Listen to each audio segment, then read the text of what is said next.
Welcome to the Oakland County Market. My name is Jeremy Brown. I'm the market manager here and the assistant park supervisor for Waterford Oaks. The market's been here in this location since 1953, and before that we were in Pontiac since 1922. We have approximately 120 vendors or so that use the market throughout the year. And during the main season, we're a producer-only market, meaning the vendors that you see here grow or make the products that they bring. Now, this is our first year of really trying a winter farm market. So during the off-season, we do let outside products in. So you'll see oranges and grapefruits, not grown in Michigan. But just as an effort to create a viable winter farm market, we do let outside products in during the off-season. So part of this winter farm market is we decided to, we paired up with Edible Wow magazine and create a Cooking with Edible Wow at the Market cooking series. This is the fourth one that we've done. We've got some great chefs out here, and I think we're continuing that with Chef John. He's the chef at the Lark restaurant. He's also a previous contestant on Bravo's Top Chef. I don't know how you did about that, but well, Top Chef DC was not my finest moment, I'll say, but we do have a nice cookbook coming out this summer. Our season has finally got our legal stuff together, and a cookbook will be out featuring the recipes from myself and the other competitors on my season. A number of them have become very, very big stars in the culinary world, so I feel very pleased that I was able to mingle with them. They know who I am, I know who they are. I got to hang out with Padma, so an experience like that is. And Chef John's a star right here in the Metro Detroit area. He has his restaurant, the Lark, in West Bloomfield. Won several awards within the last couple of years. I believe it was a best romantic restaurant as well. Yeah, we've won some open table awards and most outstanding restaurant voted by the people who booked the open table. We are located in we've got a real tranquil environment, including a secret walled garden where we grow a number of herbs, tomatoes, that kind of stuff. So it is a very romantic environment. So we won most romantic restaurant in the Metro Detroit area. And best French food, even though I don't know if I really know how to cook French food. Okay, so there's 2 onions, 2 celery. Okay, thanks a lot, Jeremy. We were just on Fox 2 yesterday. I don't see any recipes printed up. If you'd like to go to Fox 2 Cooking School or fox2news.com, this recipe is on the website. So I'm going to be going, I basically take 2 onions, 2 celery, and 2 butternut squash. I've cut the butternut squash up into 1/2-inch cubes. I throw it all in there, real nice. And I sweat it down. I let it go for a little while. While that's going, I'll talk a little bit about the butternut squash. Not much to say about it. This one's from the Seeley Farm. They now package their product and sell it in Ann Arbor and at Plum Market. So I think that some of the farms are becoming more and more widely available to the local consumers, not necessarily just at the farmers market where I've sought out the products for years, but it's becoming more popular and in vogue for different grocery store chains to carry them. I just saw an announcement on Facebook that Hiller's is now going to carry my favorite organic Amish vegetables from Copeland's Family Farms. Oh, another one. Wow. Going good. So what I do when I start in the kitchen is I always try to sharpen my knife up a little bit so that it goes through this kind of stuff easily. Then I just kind of peel.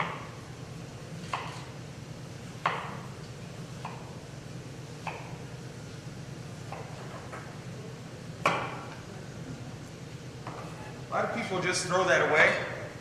Like I said, I'm kind of combining it and making a little stock with it. So I get every bit of flavor from the butternut squash. I hate having vegetables and having excess and having to throw them away. Same thing with this bottom part. This is where a lot of the color of the soup comes from. Cut it in half. I try to get in there and get those seeds, clean them up, and I like to make toasted butternut squash seeds. The seeds resemble really, if you look at them, they kind of look like pumpkin seeds to me. I've never figured out exactly what the difference is, but I treat them the same way. I mix them with egg whites, and if you can see the seeds, they really look like pumpkin seeds. I mix them with egg whites, sugar, foam that up, and that's how I like to make 350 degrees. Kind of like that. The egg white really allows the sugar to stick to it. I call them frosted squash seeds because they kind of taste like frosted flakes.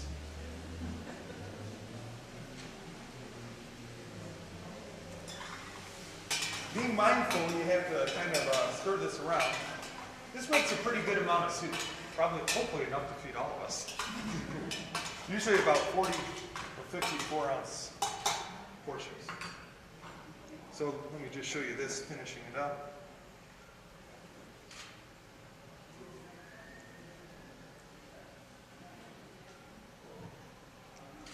Go into there. No oven here, so I won't be toasting those up at this time. And then I just kind of take these and chop them up. Like I said, into little 2 half-inch pieces.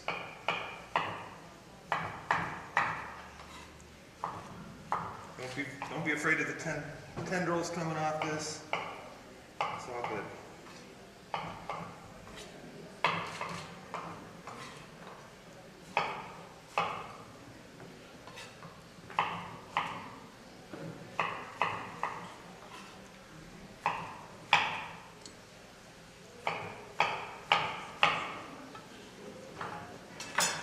So that's how that goes.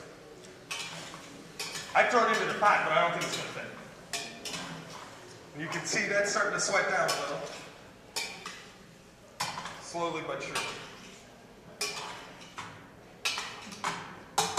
Another one of my favorite things to buy at the market in the fall is apple cider.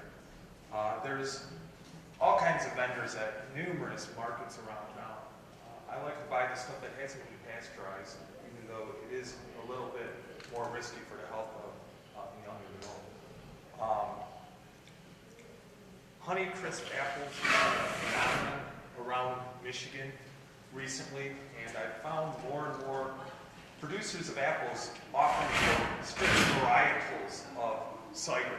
So if you can find those, it's sometimes worth looking for. For instance, a half gallon of just pure honey crisp apple cider, half gallon of just regular Fuji apple cider.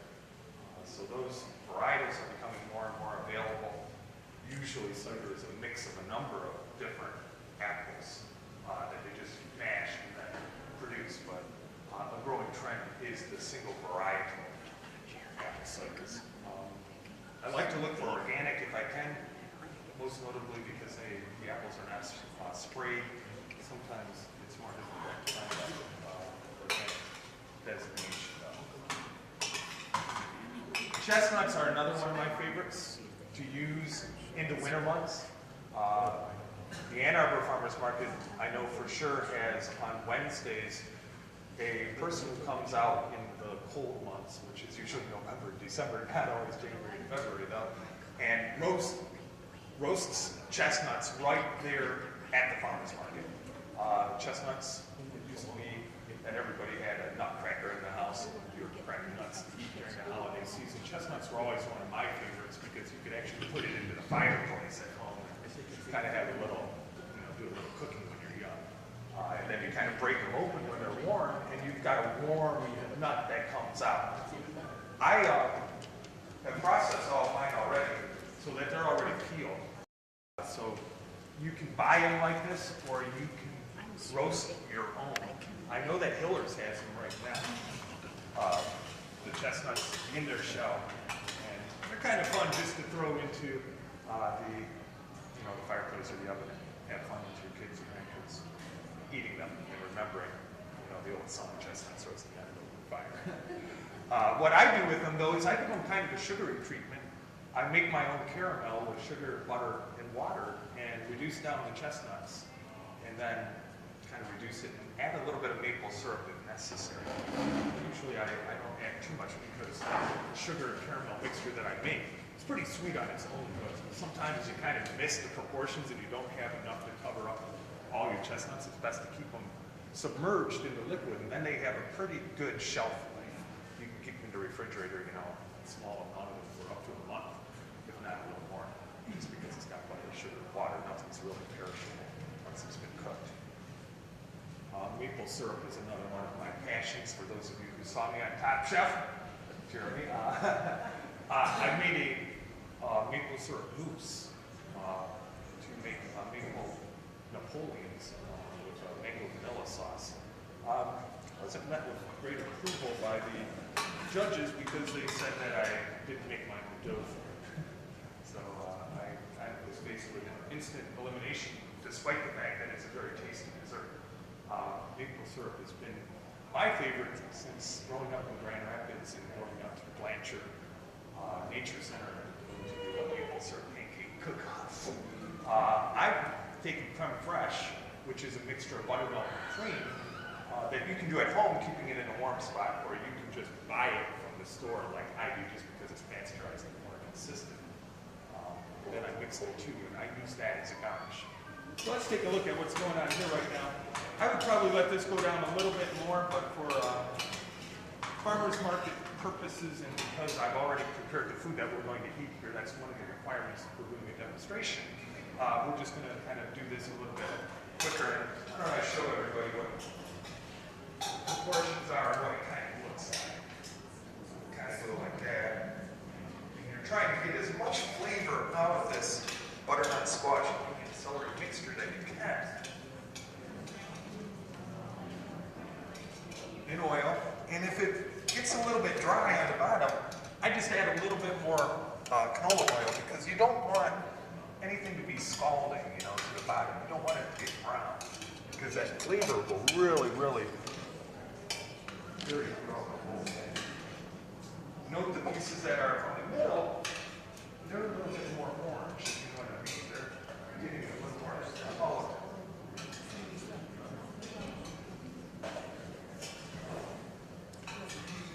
Smells good, she said.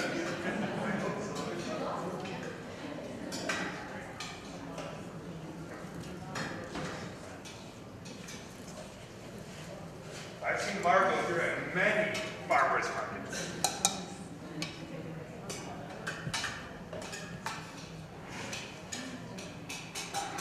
So I don't try to throw any herbs or anything into it just because the green color will cause this to go off a little bit. I just want it to stay as orange as possible. So here I've got the skins with the water. They come to a boil. Sometimes I'll throw a little bit of salt and a little bit of pepper. Got it right here. Coarse sea salt and a little bit of fresh ground white pepper. Black pepper will stick out in any cream, bisque, soup. So my preference is to use white pepper as much as possible. It might look slightly dark when you grind it, but when it mixes in with everything, especially cream, it really mellows out and gets lost. The taste begins. So here I'm just going to take this, and that's my stock.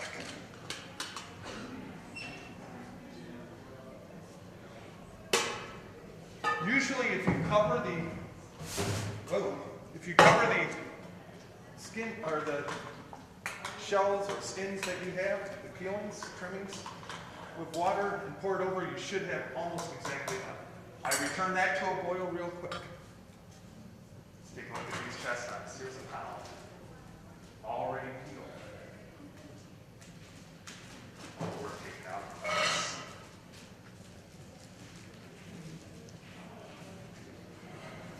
One cup of sugar.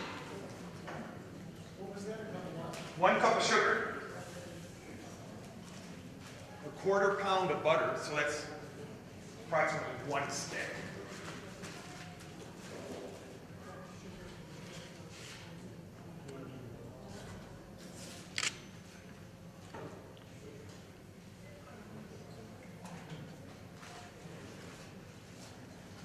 And then water.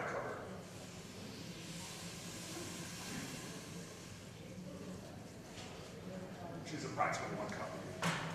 So I let that come to a boil real quick. The chestnuts will cook in that. We'll go from there. Then I've got a little creme fraiche. When you cook the chestnuts down, are you reducing pretty much all the water out of it? So that it Yep, goes raw? yep, exactly. And I'll show you how that goes as it comes up to speed. This is a commercially available creme fraiche that I like. It's from the Vermont Butter and Cream Company. It's available at a lot of local places. Not Kroger's?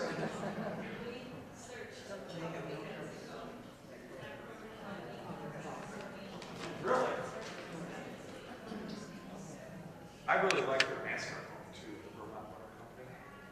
Mascarpone, if you don't know, is kind of like a fancy Italian cream cheese that I like to use in like cheesecakes with one and for other things like that. Right here I've got a 1/4 cup is what I'm calling for. And you can see that it's a little bit, it's kind of like, I'll show you, it's kind of like sour cream. And its taste is reminiscent of sour cream, but it kind of looks like whipped cream. Creme fraiche.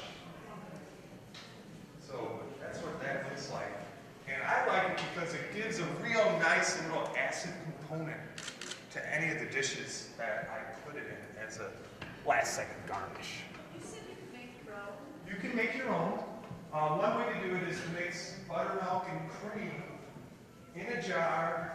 And what I do is put it in a 200-degree oven, turn the oven off, and come back in the morning. And then it kind of forms that, believe it or not. And then maple syrup. This is from the Pond Hill Farm in Harbor Springs, Michigan. They have bottles of this. I guess they make their own. So this is actually 2 tablespoons. Northern Michigan maple syrup. I love Harbor Springs and Glen Harbor for that matter. I try to do once a year. So you get a real nice mixture. That's what I do.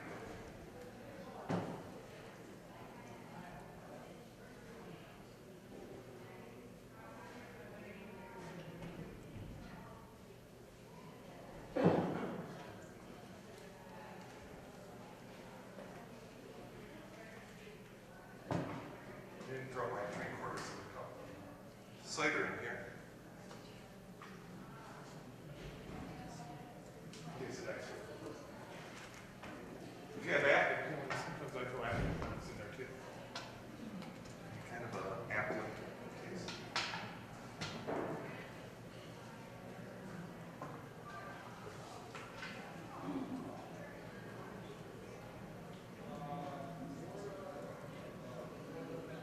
This is what I call a squirt bottle. Technical term, I guess.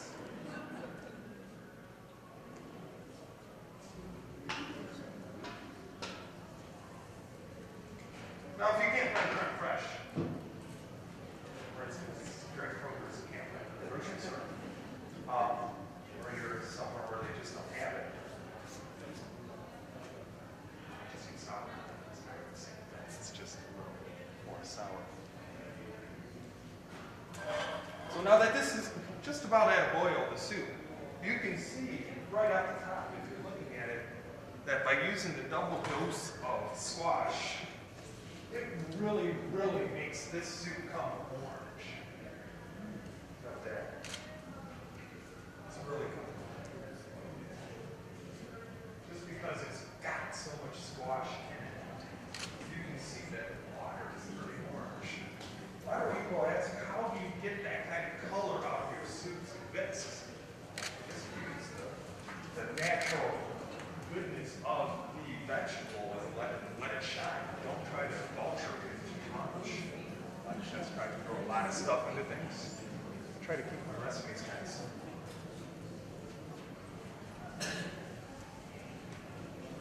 See how the water's really coming.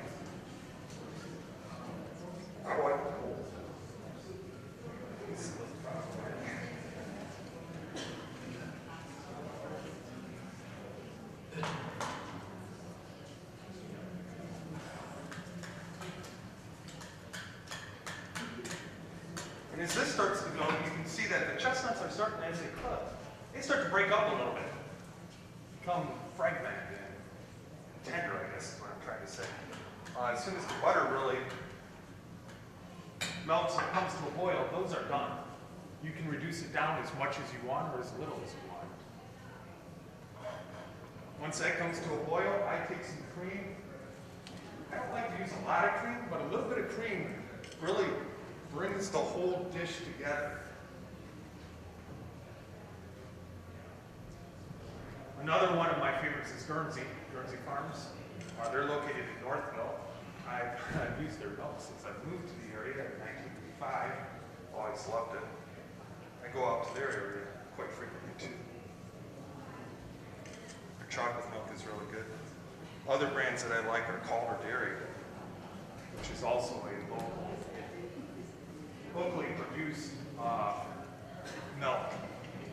The difference is Guernsey Farm doesn't have any of their own cows. They buy their milk from different farmers throughout the southeast Michigan area. Calder Dairy has their own cows, and sometimes that's a little more consistent, but the milk will be the same each and every time. Organic milk, I usually don't like the organic milks that are on the shelves because they're ultra pasteurized, and a lot of the good stuff that you supposedly are drinking milk for is not there. There is one Michigan producer of organic milk that I like. It's Hillhawk, it's located in Hershey, Michigan. If you're over that side of the state, it's worth looking. Can't hear you. Hillhawk, which is on the west side of the state, but they were distributing to some places near, not close enough for me though. So there's the chestnuts. They're pretty much bubbling away at this point. I don't know if you can see that. So I'll put this to the side, finish it up at the Lark restaurant later this afternoon and serve it as my special. Thank you everybody for helping me make it. But let me get the one that I made yesterday.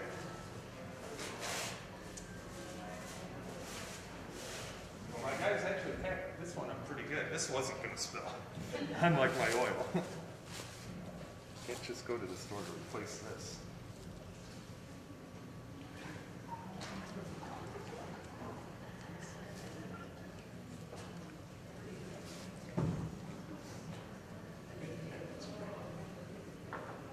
So basically, this will come to a boil, a quick boil. You never want to bring cream to a rolling boil, especially if it's ultra-pasteurized cream, which most cream is. The producers don't sell a lot of it unless it's the holidays, Thanksgiving, leading up to New Year's, Christmas, all that. People want to make whipped cream things. After that, nobody buys it. It's apparently what the cream is. So they ultra-pasteurize it. By ultra-pasteurizing it, you get a longer shelf life. Guernsey is one of the few that you can buy that is actually pasteurized, not homogenized or anything. So it is the purest form of cream that you can get. That's why I like to use it. It can withstand a little bit of a boil, but if you boil it too much, what ends up happening is your cream separates a little bit, and you get a somewhat broken cream soup. If you go to Costco and you buy, for instance, Horizon Organic heavy whipping cream, they have that for approximately the same price as the Guernsey. And I just never have had success with that. Every time I've used that cream, because it's ultra pasteurized, it breaks and I get a sloppy looking this. When you just bring it up to a boil, let it simmer lightly, then I throw it in. I like to use a Vitamix when I make my soups because the Vitamix has a real high power. It really pulverizes all the fiber of this squash. Even though it's been cooked, there's still fiber associated with it in the soup. The more you can really wring out with a high-speed blender, the more flavor you get out. So that's one of the things I tell my young chefs is you have to be patient with the blending and the straining process. Because if you go too fast, you're not processing enough of the flavor out of it. If you don't chinois, pass it through to make it real smooth, you don't get that flavor passed into the soup. You lose color, you lose nutritional value, and you lose flavor. The most important thing I like is it's so much of stuff that tastes good. At home, so, I'm sorry? I put in 1 quart. Let me get these proportions right. Make a lot of different sizes. 2 butternut squash, 2 onions, 2 stalks of celery, 3/4 of a cup of apple cider, and 2 quarts of squash stock, 1 quart of cream. So I use approximately 2-to-1 ratio. This one here, I might have poured a little less than a quart because I spilled some of my cream. Yeah. It looks like there's probably a 1/4 cup there. And then for the chestnuts, let's remember a pound of the peeled chestnuts, a cup of sugar, 1/4 pound of butter, and approximately a cup or 2 of water, just enough to cover it. Maple syrup is optional. I combine all of it in a small sauce pot, bring it to a boil until the chestnuts are soft and beginning to fall apart, which they're just starting to do right now. Reserve the chestnuts and continue to reduce the liquid until it becomes syrupy. And then I pour it over that. That's what I store. I cool it down, keep it in my refrigerator, pull it when I like. I like making spätzle with chestnuts. I like gnocchi with chestnuts. When I have chestnuts in my life, I throw them into every one of my preparations. Sometimes I throw them in a brace or cheese. I don't know much about chestnuts. Were those chestnuts just cracked open and peeled? Yep. In there? They weren't roasted. Those were roasted Okay. and then peeled. And when you roast them, can you then freeze them? Yes. Okay. After you defrost them, it may not be as easy to obtain the meat as you would like. There's something about the water coming out and they tend to stick, so it's not as easy. I always recommend if you do something to a food, process it to its entirety before freezing it, for instance. So if you roast it, take them out and then freeze it. Otherwise, you get a sticky situation. Chef, would you like to get a bunch of copies? Okay.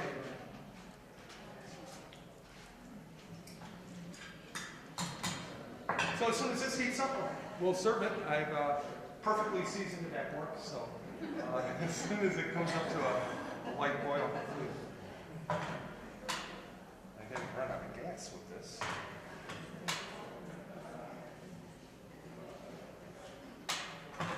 And that happens to me at work frequently. Why are you thinking? Because the gas is out. Chef, how far ahead can you make that soup? That soup, because it's just got vegetable stock and cream, you pretty much have a week past the date of the cream. So if you think about it, you got about 2 weeks, typically speaking, out to use. Unfortunately, cream soups do not freeze very well. They get lumpy and gloppy. I've tried to do it at work when we close down so I don't have to work so hard when I come back, but it never works out that way. At the restaurant, I love making bisques out of everything. This week also, last week with it being Fat Tuesday, Ash Wednesday, a lot of religious holidays down in Louisiana, everybody's excited. I get really excited because it marks the start of crawdad season. So I've been getting crawdads in, and I like to make a crawdad brandy bisque. So I just take a bunch of crawdads and their shells and everything, cook it down with the same stuff. And bisques are bisques. It's a traditional, it's a classical French soup recipe where you take typically seafood and vegetables, cook it down, throw in the stock, and then a little bit of cream to finish, puree it up, strain it, and then serve it with an additional garnish. Our additional garnish today is the chestnut. You know, lobster bisque, you might want to put in pieces of lobster. Crawfish bisque with brandy, you might want to flame up some crawdad cakes. Put it in there. Some red pepper. I don't know what crawdaddies are, maybe you should. Oh, the crawdaddy is a famous mud bug from New Orleans. They're like little Well, lobster. they have it up north. They're little lobsterettes, yeah. They're up north. They're very popular in Russian cuisine. When I was young, we used to run into Thornapple River and catch them. So they can grow to be quite large. They live in the mud. In New Orleans, there's different bogs that the people who produce them go to. And they're very limited, but they come out in March when it starts to get warm, or late February, and they hang around until it gets too hot for them to hang out on the mud. The mud dries up. So the people in Louisiana really have fun with them. They make etouffees, they make jambalaya, gumbo. Those are traditional Louisiana specialties that rely on the crawdad. I don't know if the ones that are here up north or in Hines Park are as good or as tasty as these. They certainly are around. We should have used them on a lure to catch other fish. But that's the story of crawdads. Red pepper bisque is a favorite of mine.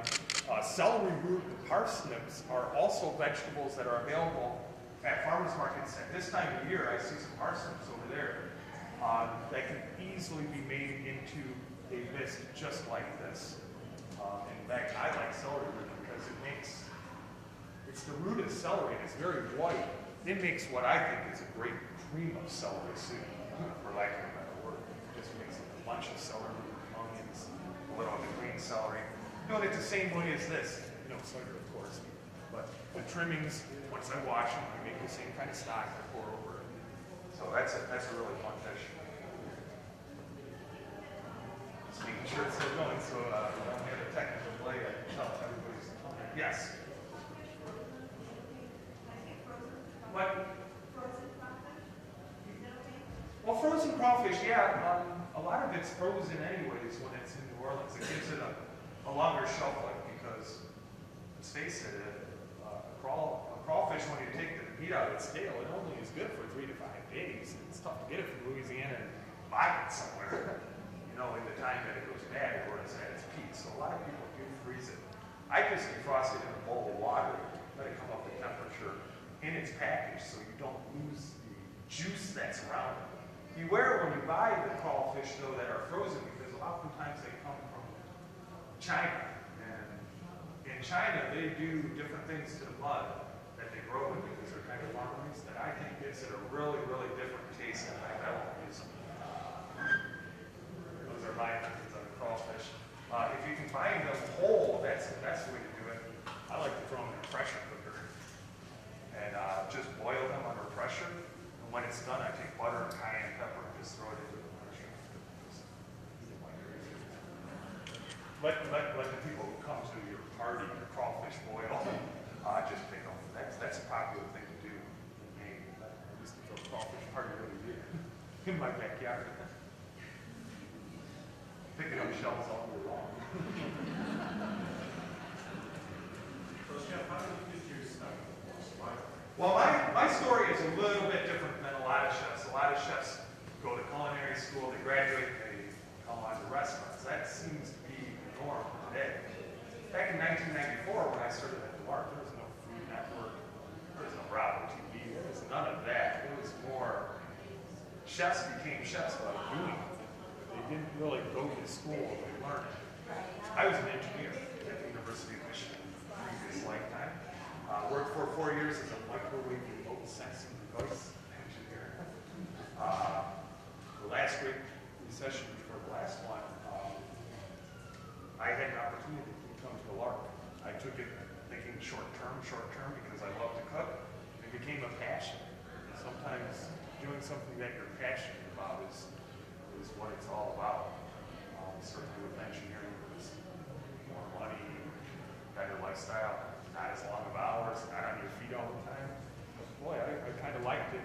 I stuck with it, had moments of glory, inspired moments, I guess we'd say, creative moments, and I got a good break in 2011 when I became sous chef, and in 2006 executive chef.